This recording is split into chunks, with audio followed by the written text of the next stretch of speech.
Alright, we're finally getting the S10 back out. I got to get her uncovered, been covered up since sometime before Christmas. I'm going to take it out tomorrow and do some street tuning on it. I got to do a couple things to it first before it's ready to go, but it shouldn't take very long. I'll show you what they are.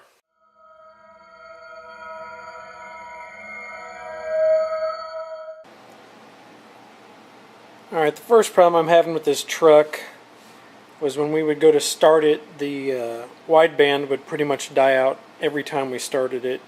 We'd have to wait like 20 seconds before it would kick back in, so that would hinder us from doing any cold start tuning. Also, the engine sometimes didn't want to crank over very strongly. Doing some checking, found I had a bad ground wire to the engine, so I made up a whole new ground wire, and it seems to have taken care of the starting problem.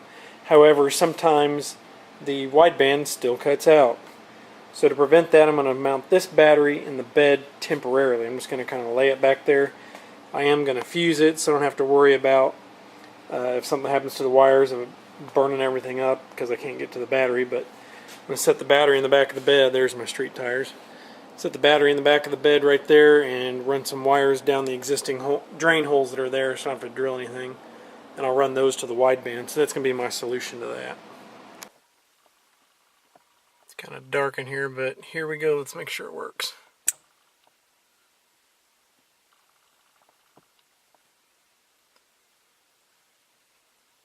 Boom. Alright, that's what I needed.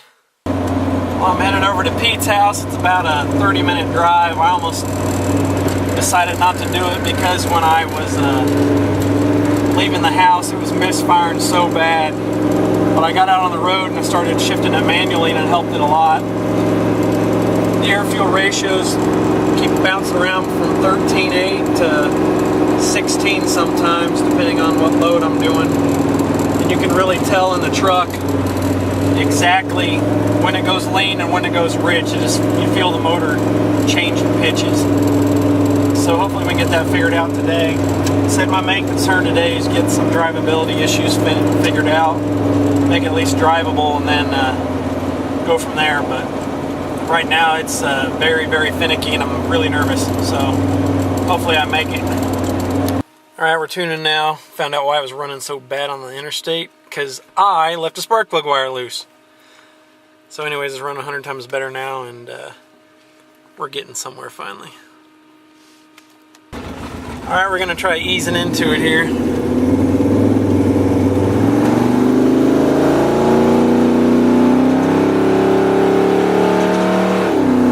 Yeah, I heard it there too. One of the weird things about this that we noticed on our full throttle pull, it's showing like 120 on the volumetric efficiency, which is really weird. So we're not sure why that is. And then when it does go that high up, it gets into it's starting to run a little bit lean. We're like a 14.2 wide open throttle.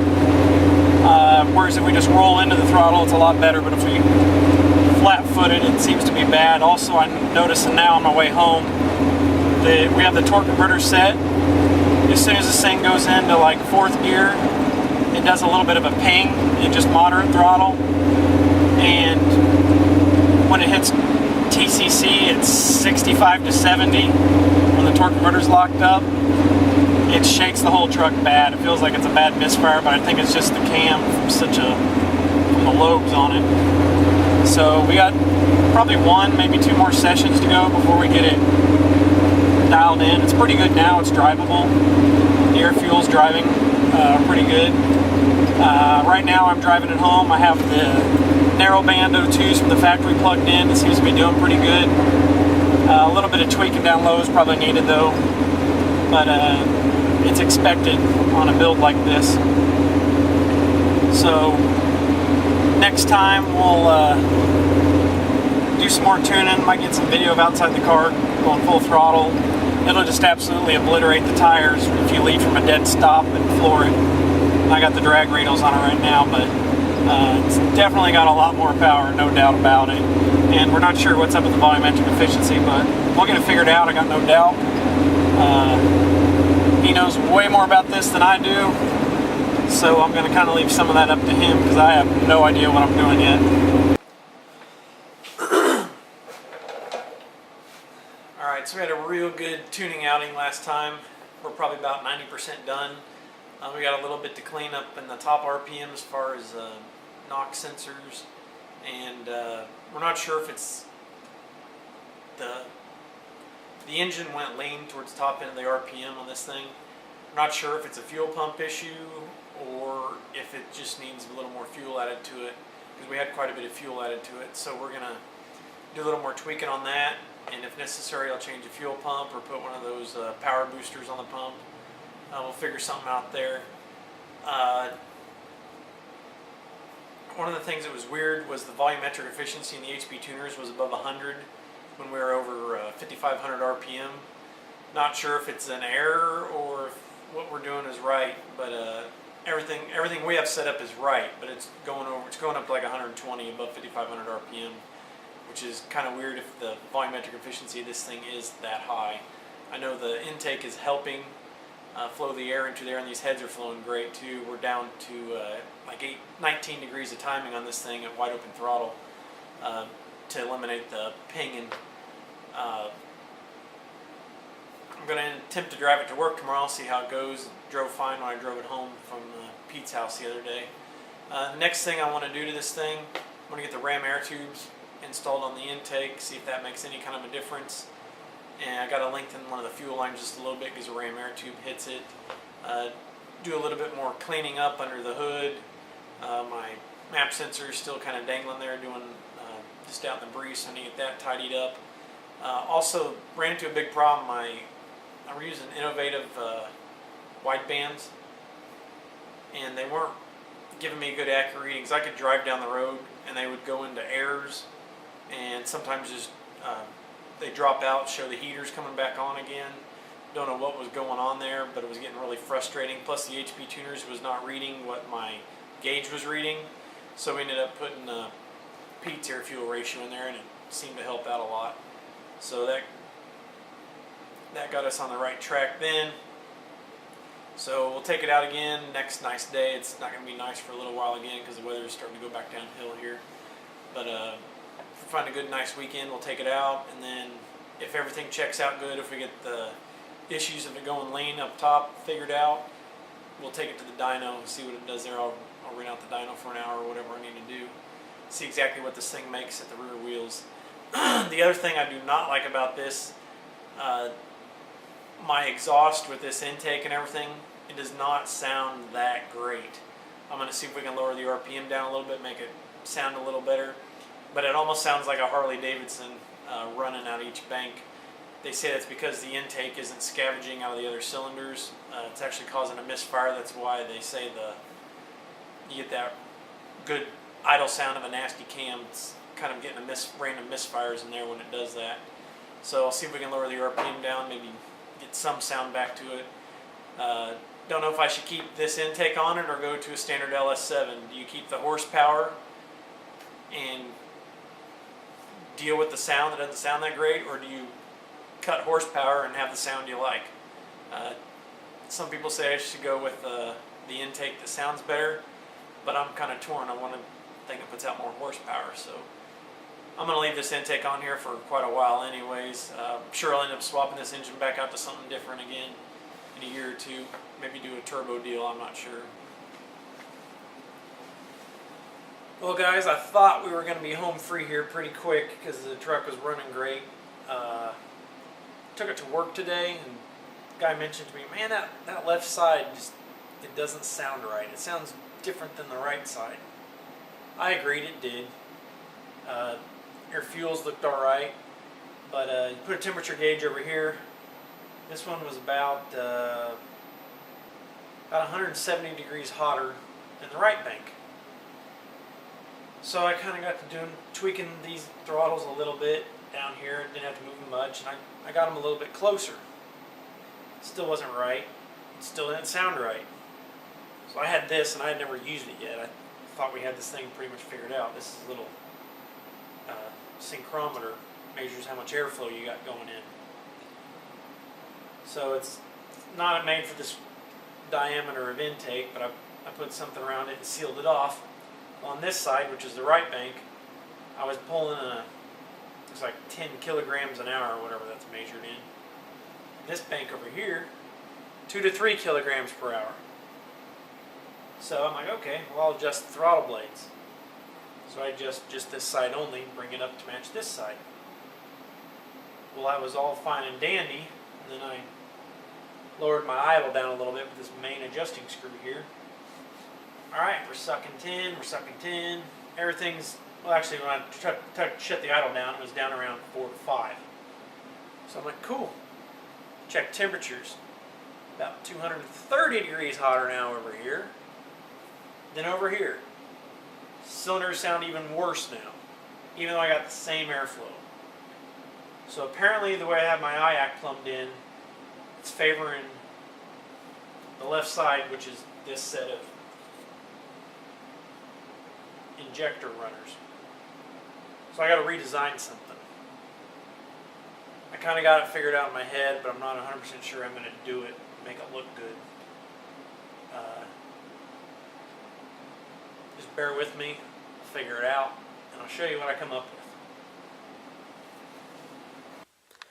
Alright guys, after doing a little more digging, found another problem. I don't know if you can see that line right. I'll try and get in here. Sorry about this.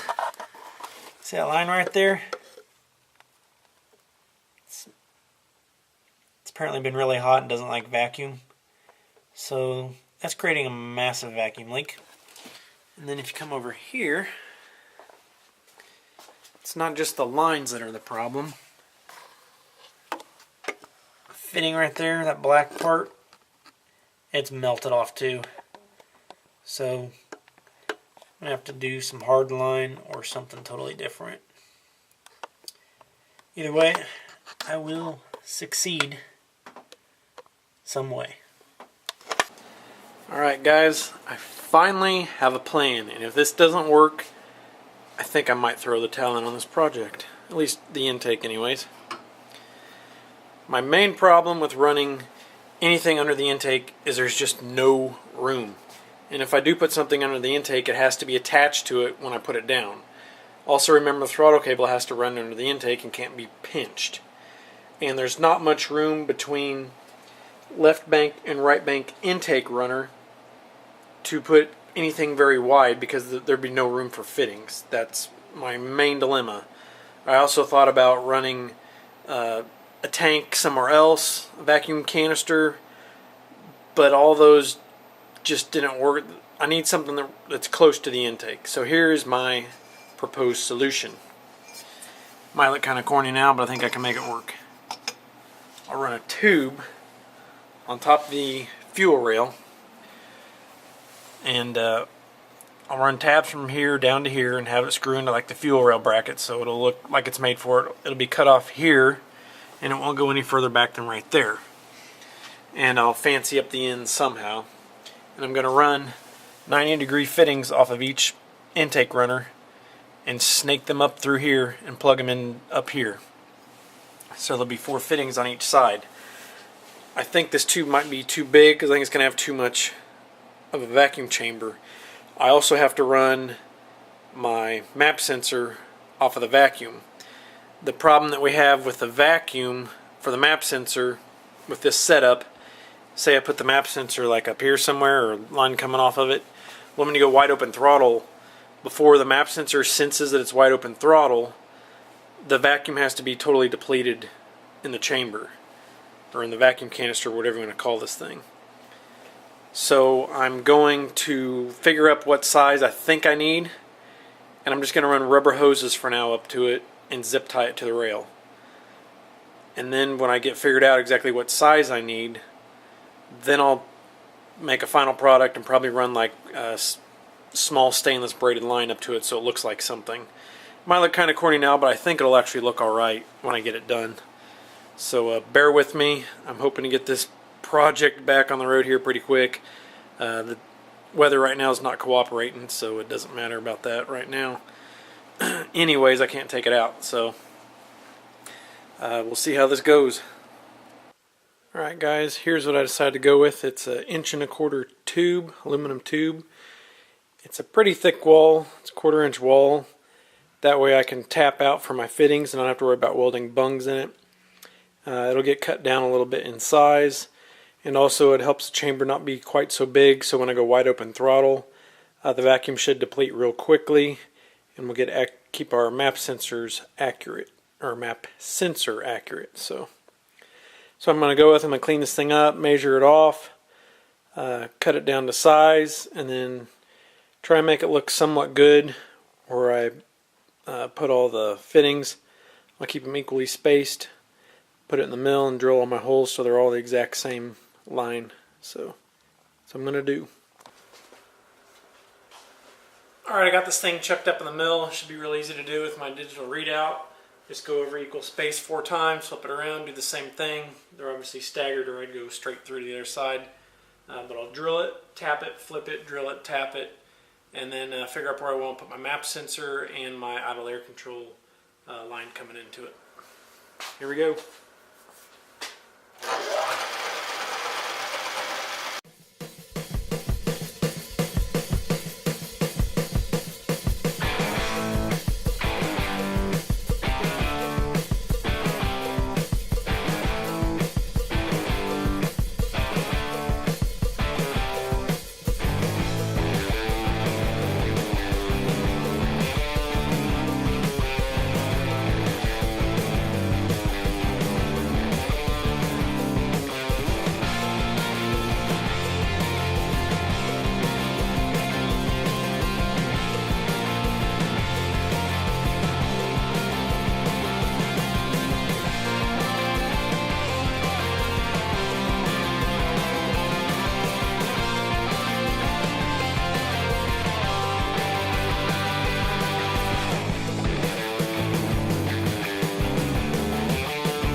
Something the boys over at Roadkill do are zip tie tech tips. Here's my zip tie tech tip.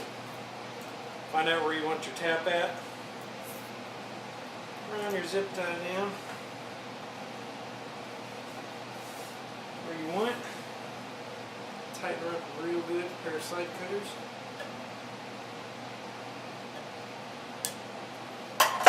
Bam. Get them all the same length.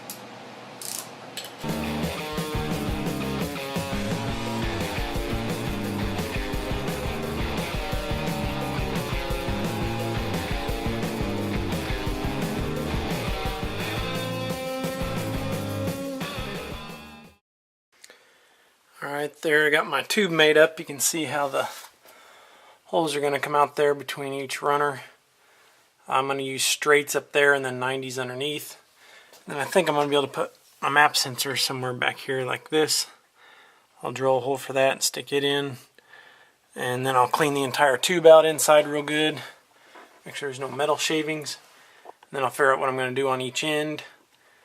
And this is a little low right now. It's going to be standing up off of the injector rail a little bit. I'll run weld some tabs on here and then come down here and screw into, I'll tap these rails out probably, or these brackets out on these rails. Down there, and then same thing over on the other side. So that'll be how I hold that thing off of the injectors. And it should work. I'll order my fittings tonight, so hopefully you'll get another update in a week or so. Weather's turning back bad again, so I'll probably try and start it up in here, see if I can get the idle where it needs to be, and then hope and pray it works. Anyways, thanks for watching. As always, please like and subscribe.